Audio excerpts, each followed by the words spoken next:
Hello, and welcome to Small Town Big Business, a podcast about doing big business in small town rural America. I'm Jennifer Olson, Director of Business Development for the City of Marion, and I'm here with... I'm Russell Williams. I'm Director of EThOs at the Citadel. We're a downtown business incubator, co-working spaces, training and development in Marion, Illinois, right here on Tower Square Plaza. And thanks to our sponsors for supporting the Small Town Big Business podcast. Thanks to Arcadia Wealth Group, Banterra Bank, Black Diamond Harley Davidson and RV, Fowler Heating and Cooling, Southern Illinois Now, Swinford Media Group, Union Street Arts, and Watermark Auto Group Foundation.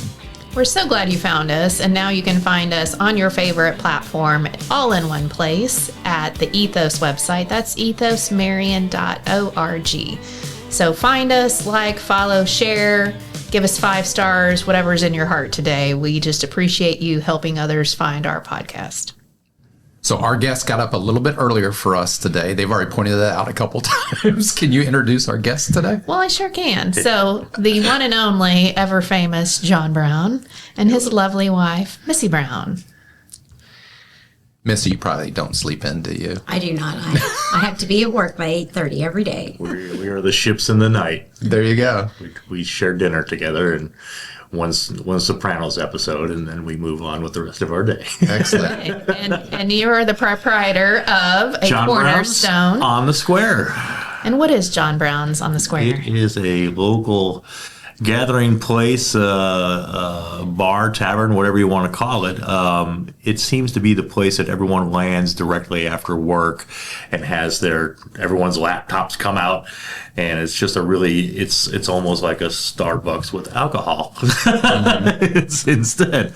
But it's become a real home for so many people that, like, when they move away and come back, it's one of the first places they'll want to go down to Walt's, and they'll want to go to John Brown's. These are the two places that I remember from my high school days, not John Brown's from high school days, obviously, but I mean, this is we're a staple in the community. We're a place, like you say, that everyone winds up their day, and then we have that magic turnover at about 8 o'clock at night where everyone's gone home, and having dinner now, and they're sitting watching The Sopranos, and then the after work crowd comes in, for who just got off their shifts over at say Waltz or Tower Square or something like that. They come over, have a cocktail, talk about their day. And we call that the apron crowd. That's where everyone has their tip aprons on and all that. So you can always tell when they're coming in. It's usually 5 after 10. So they're off at 10 and in the door at 5 after. So, but Tell us about the history of the business and the history of the building too, if you can. Yeah, well, what I know about the building is the building was built in 1923. It was originally the Southern Illinois Gas Company. Mm-hmm.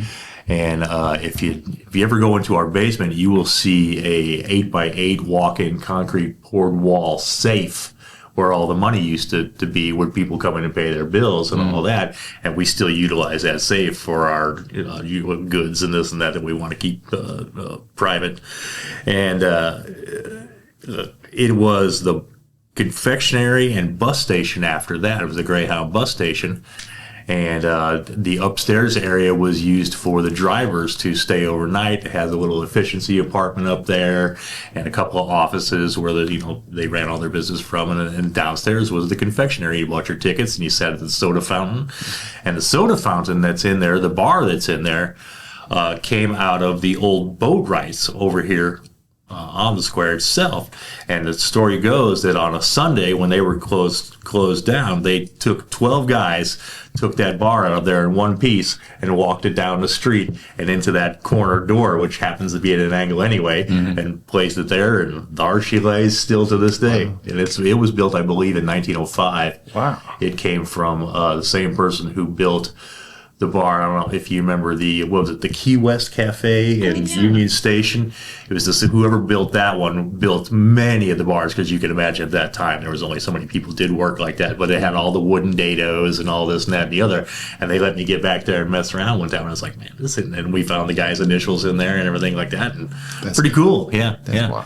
And one of the original owners, Mr. Boatwright from Boatwright's over here, he came up and visited several years back, and we had cut off a piece of the bar at the very end, and I lopped off that piece and gave it to him, and it sits on his mantle on his fireplace at his home in Florida now. So it's a pretty neat little lineage there that he's gone ahead and taken with him. So yeah. And then how did you start up? I've been in the music business all my life. This Okay. will take a lot of rewind. It's early. Yeah, and I was getting out of the retail end of it, and I was always been in bands and always played on the road and all that. And I was involved in the retail end of it, and specifically vintage guitars and stuff like that. And I started getting a little burned out on that. And I'd been in the business now for getting close to 30 years, and I was like, I'm out. And I'd squirreled some money away, so I was able to, we really were on the road to starting a restaurant. And for the matter of fact, we had a deal landed with the Goodall building over here when Jeff Schupel owned it. Who's a friend of mine who sits next to me at the Bears games in Chicago. Wow. Of all serendipitous situations that come together. But, so I know I'd always hung out there when it was Chicks, and it was kind of a sketchy joint back in the day. But I thought, well, I can't just do nothing all day. And then I was doing some guitar shows and things like that. And I was up there one day, and Chicks' daytime bartender was leaving, and he said, "Hey, do you want to bartend during the day some?" I'm like, "I've never bartended. I've been in bars all my life, haven't played in bands all my life. It was just a natural fit, and I knew everybody in there already." He says, "Why don't you come in?" And at that time, he opened at like 9 a.m. So let me see. You've never seen anything until you've seen a 9 o'clock in the morning drinking crowd. That's so we'd open that and go through the afternoon. And at 4 o'clock, Chick would come in, and everyone would scatter. And it became glaringly apparent that I was the heir apparent to this bar, to Chick, and he was doing nothing. And I was doing some of his books for him and all that. And he says, "Why don't you buy this place?" I said, "The last thing I need is this bar." And he said, "Well," I said, what would you take for it?" And he shot out this number, and I said, "Well, when you reach half of that, let me know." Mm-hmm. And we had a little falling out not too long over that, over some other things. And he came to the house one day, and I could tell that he was really upset, and he wasn't a get upset kind of guy. Mm. But he'd been crying, and he knocked on, sorry, any relatives who I'm letting the cats out of the bag. He actually had a heart. But he said, "I'm halfway there." Mm. And I said, "So that's what we're doing?" He says, "Yeah." I said, "Well, how do you want to do this?" He says, "You come up with $32,000 down, and I'll finance the rest for you on an 8-year period." And I said, "Okay." So I started shopping it around to some people. And I started getting this idea in my head of shares or some type of, involvement from people. And I thought, well, 32,000, I need 16 people with $500. I need 32 people, and I just started whittling it down to, like about $250 a piece. I was like, I could find that. And lo and behold, I was driving to Paducah like 2 or 3 days later. I was taking a vintage guitar to a customer. And I got a call from a lady who comes in the bar, and she's an older lady. She was very quiet, very, very anonymous to the bar and all that. To this day, no one knows who she is, and I won't tell you. But she said, "Hey, I heard you're shopping around trying to come up with $32,000. She said, "When do you need that by?" And I said, "I need it yesterday." She goes, "Well, why don't you meet me at Just One More, and I'll write you a check." Mm. And I said, "Well, that's crazy." I said, "You have no guarantees or anything?" And I said, "You don't have any say in the business? You don't know?" She goes, "That's fine. Have your accountant draw something up." And I said, "How long you want it to be?" She goes, "However long you need it to be." Mm. So I went to my accountant, had him draw up the thing, called up the aforementioned woman and said, "Hey, meet me." She wrote me a check for $32,000. And we opened the next Monday. That was on a Sunday that I gave him the check, and I opened Monday. Took all the stuff off the walls, and we were there. I had $600 in the bank.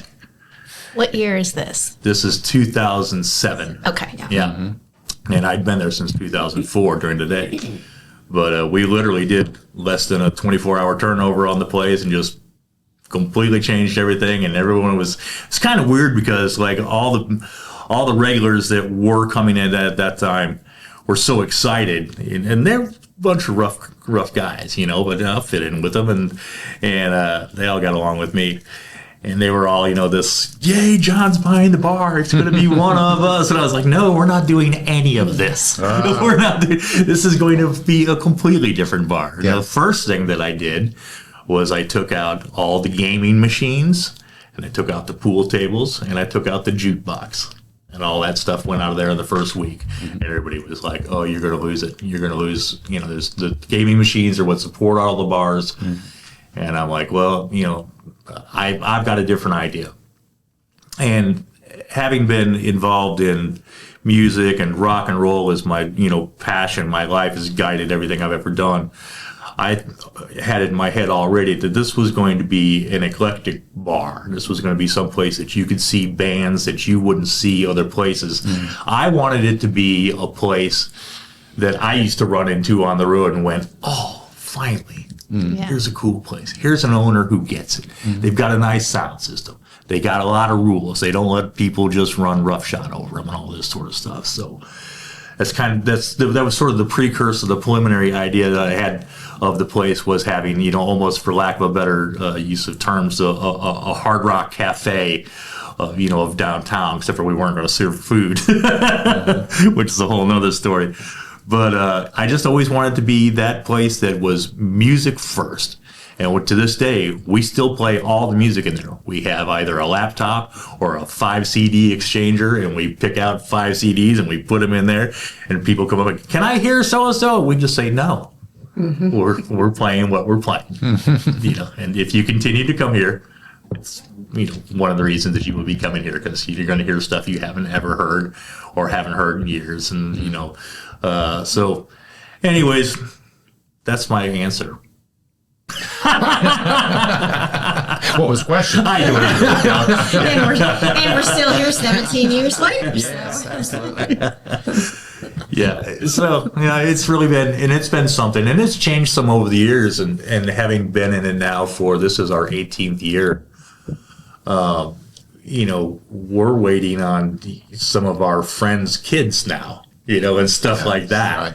And they'll usually as they get a little older, they'll sort of sheepishly come up and share some sort of story of their youth when they first met me, because they were friends with my sons, who are popular guys. And Mr. Brown, one time we were over at your house and blah blah blah. We couldn't. Who lives like this? They've got guitars everywhere, and the whole place is just rock and roll posters, and there's instruments everywhere. And I was doing, and here's a 35-year-old man confessing to me what he thought of me 20 years ago, 30 years ago. And that's always sort of a neat adventure to see what the outside perspective of what you've done, how it affects them and what it means to them. And it's usually positive. And that's, I'm obviously doing this to be able to afford a wardrobe like this. So, well, and I think, but it's not a curated thing. It's part of who you are, and how you live in your house is how you are in public, and it's not a big flip the switch, I'm going to go run my business. Yeah, and those people drive me crazy. Yeah. So, Missy. Yes. I know you have other full-time employment, but how do you fit into the J-Bots equation? Well, I've been obviously there since the beginning. We bartended together. I bartended by myself a lot as well. So 14 hours a day. Yeah, I loved the weekends. Were always a lot of fun back in the day. Until I remember one time our boys band was actually playing, and I hadn't got to hear some of their new songs live, and I was bartending, and we were so busy I couldn't pay attention, and I said, that's it, I'm done, not doing that anymore.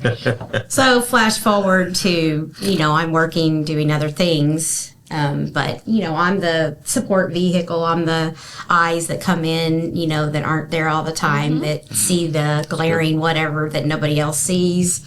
I do help with some of the marketing and things like that, do the events for Facebook, and I'd say maybe some of the glue. Absolutely. Yeah. I tend to throw fits. So, yes, she's good at reeling me back in when I get pointing at things I'm a in the good sky. buffer. I've been told I'm a good buffer in general. To go back to the bands and the music, I've been fortunate in my life to spend an incredible amount of time with a lot of really great musicians and great road people and people who are a big deal. You know, I hate to sound braggadocious, but that's just the truth. And in my line of work, that's what I was fortunate enough to be able to be exposed to. And it's been amazing to me how many of those people now play at the bar. Who, I mean, we have some of the people that play there are just mind-numbing. That, there's times I'm not even charging a cover to see some of the biggest bands you've ever seen. Like Frank Bang, Buddy Guy's guitar player for 12 years. Guy's here twice a year. He'll just call me up on a Saturday afternoon. Hey, man, blah, blah, blah, you got anything in August? We were coming through, blah, blah, blah. Yeah, sure, man. The guys stay at my house. We've had Blind Melon has played there. The guys from Collective Soul, when they were out here at Black Diamond, they talked them into coming over here. They got up and they did a set. Ed East has been through there. Steepwater, who's a band out of Chicago. These guys went on the road, did 6 shows with the Rolling Stones last year. Jive Mother Mary, who actually I just had to reschedule. They've played Milwaukee Fest in front of 42,000 people and then play our place the next night, and go, oh, you're not charging a cover? And I'm like, no. And they're like, man, that's cool. And it is cool. It is cool that, I get to say, these guys are my friends. I get to bring them to you for free or close to in Marion, Illinois in a 53-seat bar. Well, you don't get that everywhere you go. I'm going to see a lot of the same bands in Southern Illinois, and there's nothing wrong with that. I support all of them also. But you're going to run into people people come up to me constantly and they'll say, well, I didn't even know who was playing tonight, but I know if they're playing here, they're good. Mm-hmm. And that's a big compliment to me. Mm-hmm. That shows trust in my ability to recognize quality and what I think you will also like. Or even change your mind from what you like, which is, that's the joy of music to me. That's just what it makes me smile. I can't tell you how many times I'm standing behind that board and something will just strike me while it's happening and just, tear up a little. Just go, man, how cool, how great is this? What a fantastic opportunity that I've been given in my life to be able to share this with people who would never see this otherwise, or never get to have this involved in their musical repertoire. Mm-hmm. So to me, that's a big deal to me. That's what makes it that's awesome. I was going to ask you why you do what you do, and you just explained it. So that's excellent. Yeah, and a great reputation in this community. I think so. I like to think so. Everyone seems to like us. We've had the Reader's Choice Award. I think we were number 1 13 out of 16 years so far this year, and we've always been in the top 3 for some category anyway. But at best bar in Southern Illinois, well, there's a lot of bars in Southern Illinois, so to be the best is, then that many times, it's pretty impressive. I'm impressed by it, so we try and earn that. Well, and I think one way you earn it is caring about sound quality and things like that. And I mean, it's really not the easiest space. No. Long and narrow. No, I've had guys come in, they go, oh, this is just a great sounding room. I'm like, no, it's a terrible room. It's a little wall that you can design a worse room than this. Fortunately, I'm really good at what I do, so I can make it sound good for you. Yeah. What instrument did you play, or do you play? Play guitar and sing, Yeah. And I was always in a 3-piece band, so generally, as my night was going, so were the 2 other poor guys who were, it looks like John's having an off night. Right. So you mentioned sons, and so they have some musical talent that has passed down. Do they have any interest in the future of John Brown's? I don't think so. Okay. I think they've both worked there at some point or another. They've actually almost lived these parallel lives where they've both worked at the same record store, and they've both worked at John Brown's, and they've both been musicians on the road and all this. And the subject has come up very briefly, because I know it's always implicated anyway, that they would be the ones who would automatically take it over. And that's still up in the air, quite frankly. I would say out of the 2, Danny would be the more likely David has flat out said, no, I don't want anything to do with running a bar. Well, he doesn't live here. Him and his wife live in Bloomington, Indiana, and Okay. they have a pretty solid life. Yeah, he going, works for a and- record company, and, travels the you know, world. she works for the university, and I mean, both of our boys still play music all the time, so it's sort of always going to be there for them, I think. Yeah.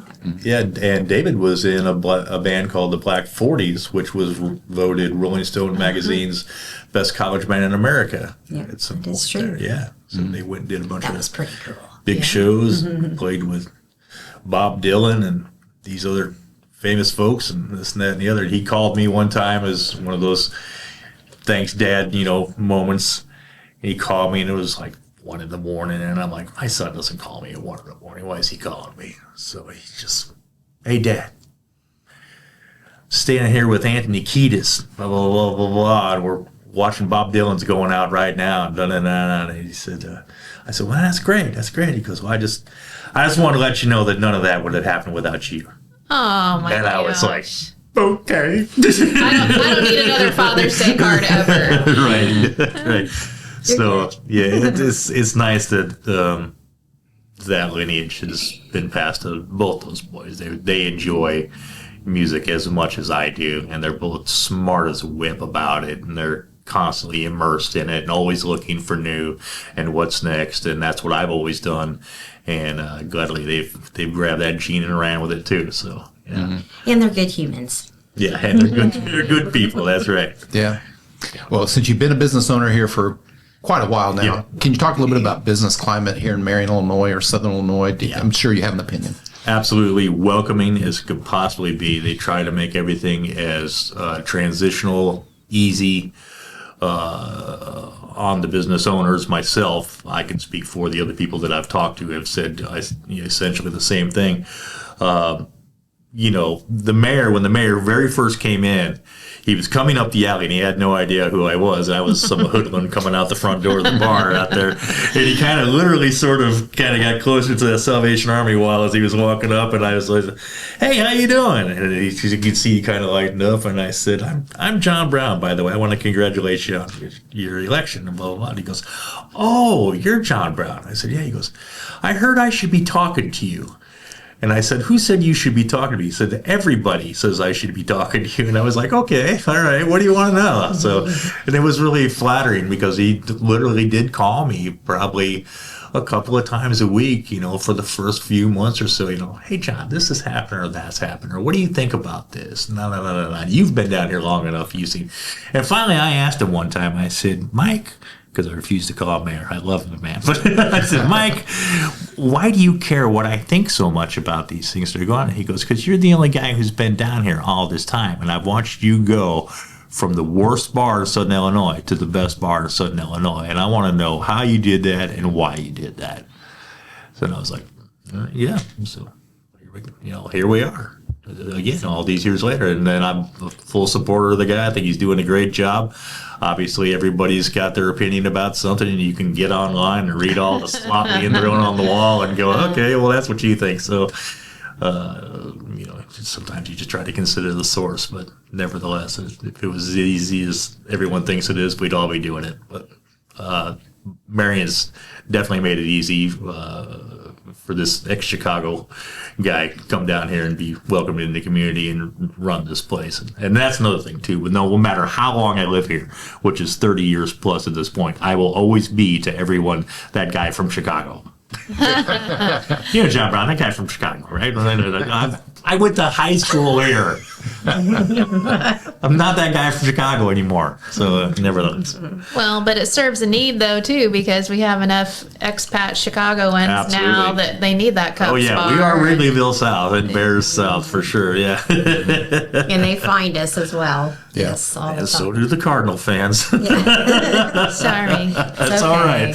Now, Missy, you probably have heard some of the challenges of the business since it's gotten started. So I'm going to ask you this question. What obstacles and challenges, or at least one that you can think of that really make or break, but you guys made it happen? Can you think of We something? had a fire. Okay.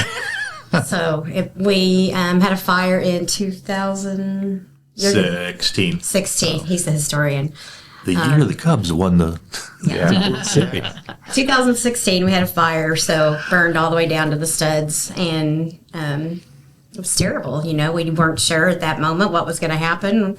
Are we going to rebuild? What's going to happen? It took us all of about 24 hours. I was going to say, I was there the next day, Terry. 24 hours of talking with friends and people, and it was obvious that the thought of not returning was stupid and that we would return. And so the community got behind us because we were really short on contents over time that had grown, and the insurance didn't keep up with it. And so, but we were only closed like 5.5 months, and there was several different entities, Black Diamond, and Black Diamond was huge. Huge.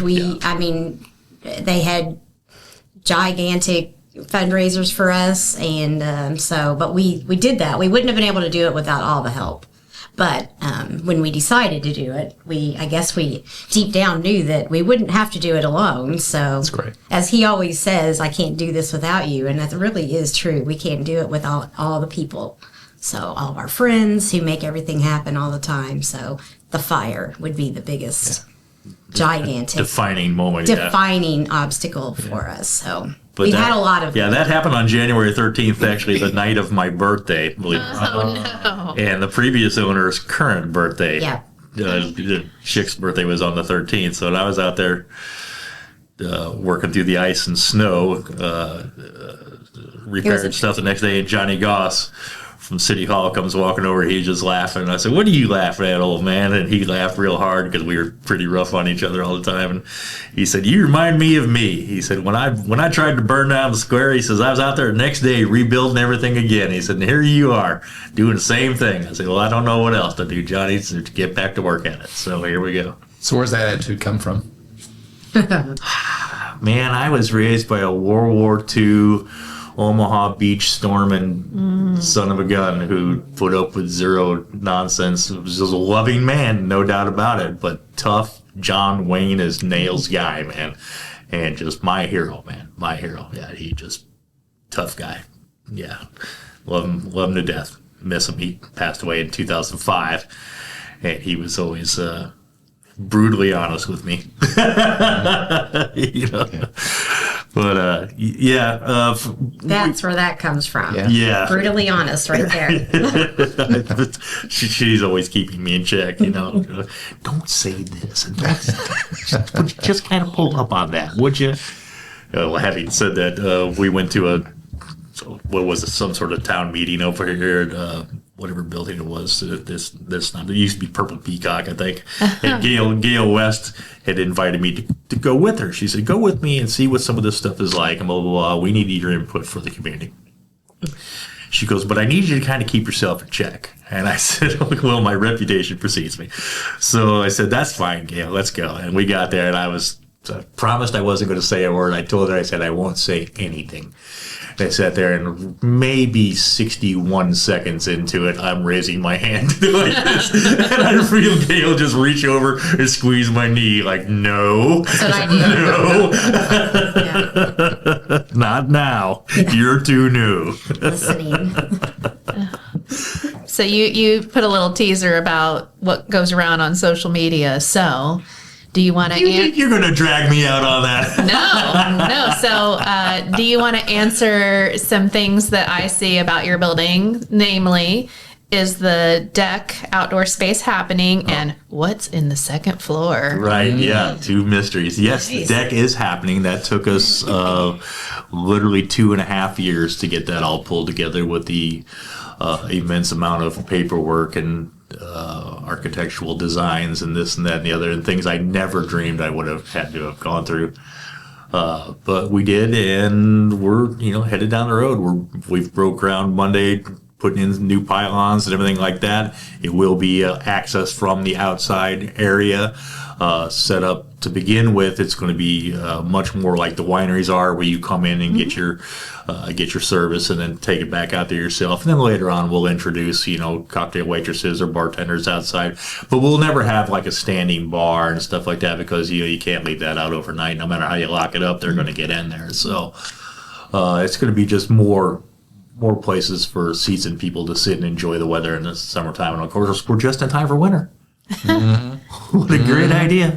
I'm going out with a parka for sure. Yeah.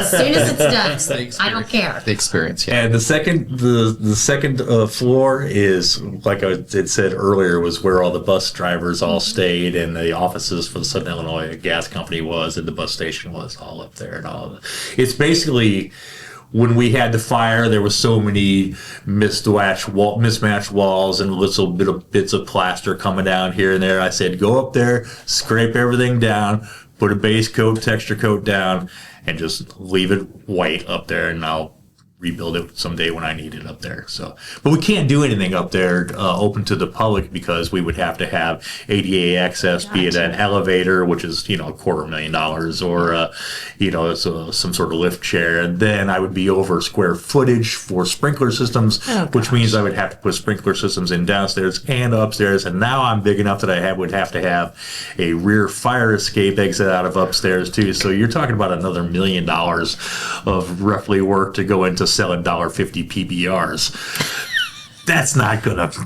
gonna weigh out, anytime soon. So we'll just leave it like it is and let the next body worry about it. So Speaking of leave it like it is, I felt like there might have been a teaser on the food, no food thing. we are constantly criticized for not having food, and I don't want to do with food, but which is hilarious because that is what I was on the road to doing before I started the Right. bar. But I wanted more like a Highline Steakhouse, much more like what Seasoning Bistro is doing, except on a much smaller scale and all that. And that's what we were talking about doing in the basement of the old Goodall building here, where it was. What was it before? Gem Cafe. Yeah, Tony's. Pearson's. Pearson, Stewart's, yeah, all that. Uptown. Yeah, uptown. I was talking uptown. about 10, 12 tables tops, 4 tops, and back then you could smoke, so I wanted a little cigar piano bar over here and, just real hoity-toity sort of stuff and all that sort of. But going back to food at the bar, not in a million years. No, it's, you've got to sell a lot of food, and you're opening yourself up for so many liabilities. It's unreal. And I'm like, you know what? We're just going to be that place. You come in, the old Chicago Tavern, Yeah. down on the corner, come in, talk about your day, complain about your neighbors, talk crap about your boss, go home, get up tomorrow and do it again. It's just one of those joints. And that's fine with me because that's what I grew up around. I mean, growing up in Chicago, it sounds smarmy, but it used to be, you took your kid to the bar, you went with your dad and you played a couple of games of pool and you had to stand on a Coca-Cola box to to reach the balls, and and it was just a real city sort of thing. There was nothing unusual about walking into some place and seeing a dad with their kid, blah, blah, blah. And I just always wanted to be that friendly environment. Not that we have children in there, but a lot of the places that are bars that also do serve food can have people under 21 there. Mm-hmm. And it changes things Yeah. for us. We feel like that, any of the events that happen downtown that are very kid friendly, we don't tag on to those because we don't want that. There will be people who aren't in line with that. So Well, yeah, I feel it's inappropriate for me to be Yes. courting a underage audience. Like for instance, the trunk or treat or trick or treat or whatever is going on. That involves kids, and I'm somewhat chastised for not getting involved in those when I'm involved in everything else. And I've said, or not advertising in the high school yearbook. I'm like, listen, if I was a 45-year-old dad or 55-year-old dad and had a 16-year-old in school looking at a bar ad in their yearbook, I'd be a little irritated. I'd think, why are you courting a 16-year-old kid for alcohol for down the road? So I thought it inappropriate. So back to the food, we do encourage people to bring food in, bring your own, Okay. order, have it delivered, whatever. Yeah, everybody delivers. DoorDash. I've got a customer that says this is his favorite place to eat. This is my favorite place to eat in town. Best restaurant I can have in town. anything I want. Have some beer while I'm doing it. Watch the Bears game. Yeah, there you go. There you go. So we mentioned the patio, but any other projected changes or anything that you see coming down the pipe for? I'm a slave to the space at this point. There's only so much larger we can be, and we had to add on to do that. So, really outside of changing any music or anything like that to where I'd become a pay-per-view venue, I'm not interested in doing, I'm not interested in charging you $20 to see a band that I can see 3 more times this month in Southern Illinois. Mm-hmm. I'd rather bring you somewhere you go, holy cats, man, can you believe that so-and-so played here? Yeah, it was $4. Or it was free, and I'm like, yeah, I think that carries, I'll get you $4. While you're there, that's not the point of it. The point of it is you come in and being exposed to something that you don't have the opportunity to see all the time. And you mentioned the sound system earlier. It's very important to me to have top quality sound. And I've spent my whole life on one side of that microphone or the other, knowing exactly what to do on both.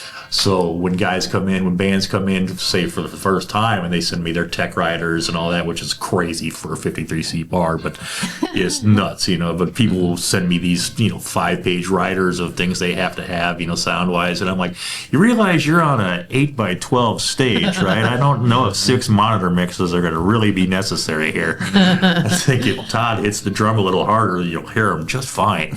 Yeah. but we take a lot of time making sure everything is presented as nicely as it can be. And if you're a pain in my butt when you're playing, I'm going to let you know. Yeah. One of my great friends, Robbie, over in Carbondale, was just like, he was like the ultimate hard guy, sound guy. You tell him what you're going to do, and he goes, you plan on playing tonight? He's like, I'm sorry, I'll just be over here playing. So Is there anything that we didn't ask that you wanted to talk about? Oh, I'm sure. Yeah. Well, I think they should make a plug for Bloody Mary Bar. Oh, yeah. And events that are not music, because that might be a different audience. Yeah, for sure. Bloody Mary Bar every Saturday, 2 to 5. Okay. It's immense. It's amazing. There's so many things. We also always have some Glacier's Inn products out there that you can soup up your Bloody Mary. And if you don't know how to do it, we can help you or teach you or pair you with somebody that does know. Grills Night Out is coming up this Saturday, and that is our event that was born out of us being hungry, sitting in the bar on a Saturday night, and he said, I wish I could. I said, man, I've got a grill downstairs. I said, we should just drag that grill up.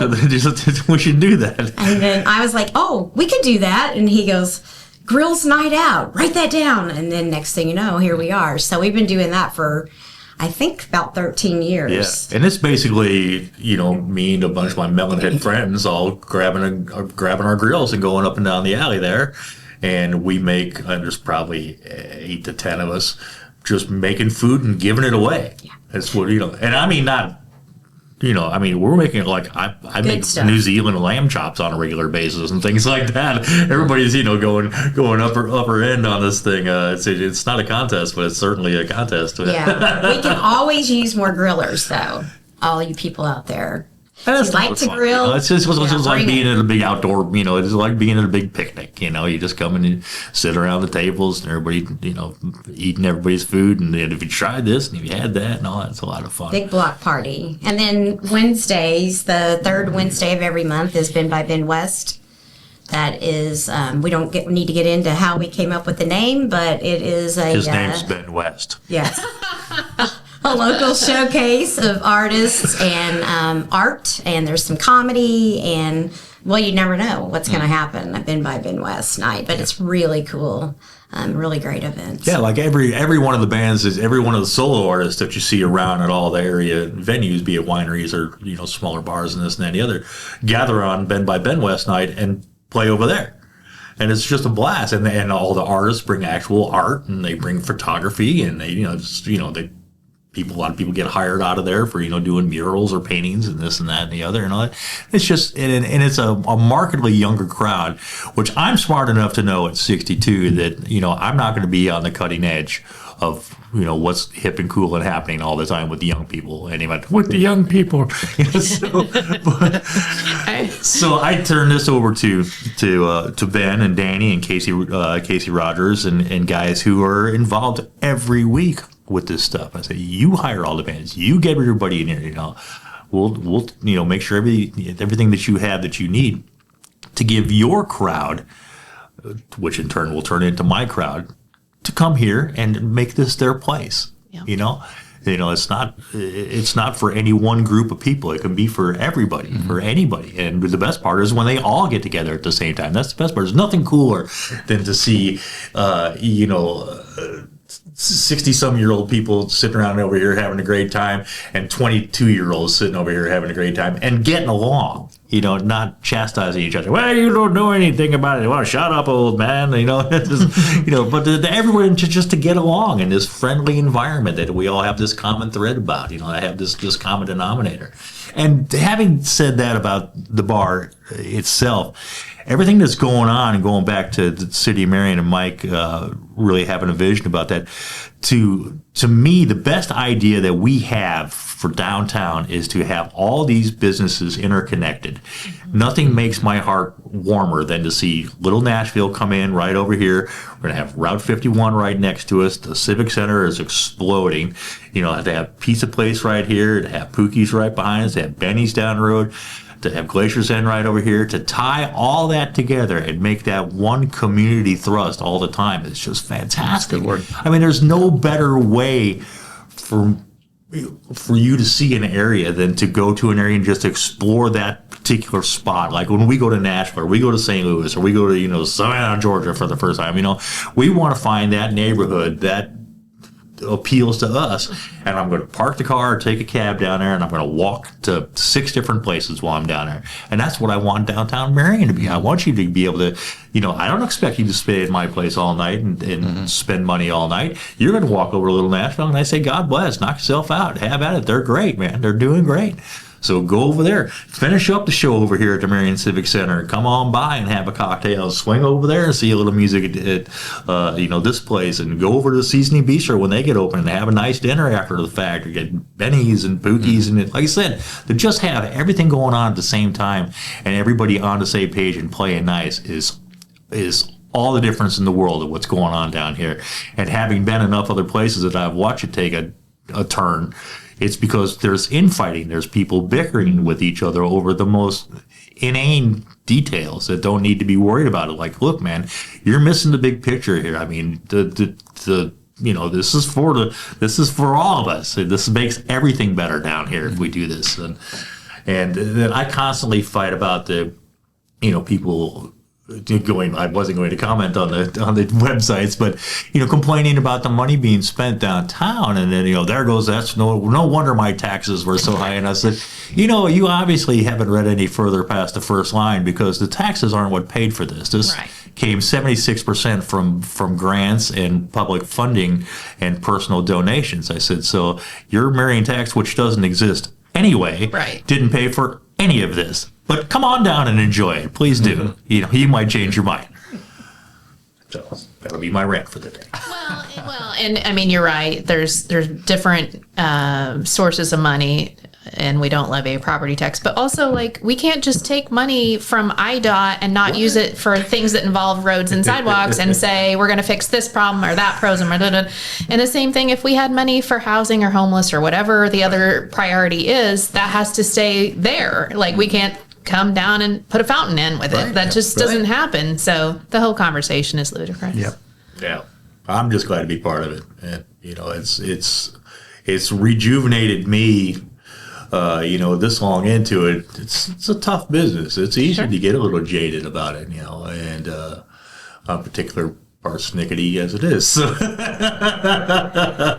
Well, I just don't ever doubt your value as a cornerstone. I know you don't, but don't. And also, like, it is not just four walls. It is a community center. It is a place, like you said, that people are getting other work out of, or meeting a connection, or we just need to be with others, Right. you know, and that other thing besides a fire, that pandemic, as I call it, you know, it is another thing that made people get really isolated, and we're just slowly all coming back together. Yeah. But it is all of health for mental health and Yeah. and everything else we need other people. Yeah, the pandemic was a tough one. That was a couple few years of, whew, we gonna pull this off? Oh, I cannot even. Yeah. Well, thank you. Wow, more you. my pleasure. John, Missy John Brown's on the square. That's right. Yep. Thank you so much for joining us. Thank So you. anything that we missed that you were like, gosh, I wanted to get that in? I'm sure I'll think of something. And other than your location in the southeast corner, how else can people find you on social media or otherwise? You can find us on Facebook at John Brown's on the Square. Is the best place to stay up with any business. We have a list of events up there constantly for what's coming up, and sometimes you have to click over to the More section to get there. And also, we have a Shop Now button on that, which will take you directly to Silkworm, who does all of our T-shirts and koozies and beanie caps and sweatshirts and all. You can go right there and just buy online, and you can pick it up at the bar if you like, or they can mail it to you if you live, in Oklahoma or something. You used to live here or whatever. They can mail it to you. So that's a good way to stay in touch there. And of course, the best way to stay in touch is just come by. Perfect. Good deal. Nice Diane. Huh? Yep. Well, thank you so much for being Thanks here. again. Thanks for Pleasure. Yeah. Yep. And thanks again to those that support the Small Town Big Business podcast, our listeners, our watchers, our subscribers, our followers. Please join our community because we have much more in store for you. But we want to thank our businesses for making this possible. Thank you to our Arcadia Wealth Group, Banterra Bank, Black Diamond Harley Davidson and RV, Fowler Heating and Cooling, Southern Illinois Now, Swinford Media Group, Union Street Arts, and of course, Watermark Auto Group Foundation. Thanks for tuning in today. Please share this episode with your friends and family. Make sure you subscribe, and if you can leave us a rating, even better. I'm Jennifer Olson, Director of Business Development for the City of Marion, and the best way to find me is just drop in City Hall. If I'm not there, they'll make you an appointment, or my contact information is on LinkedIn. And I'm Russ Williams, Ethos at the Citadel, ethosmarion.org. Find this podcast and all of our services here in downtown Marion to help businesses start and grow. Thanks for joining us. We'll see you next time. See you next time.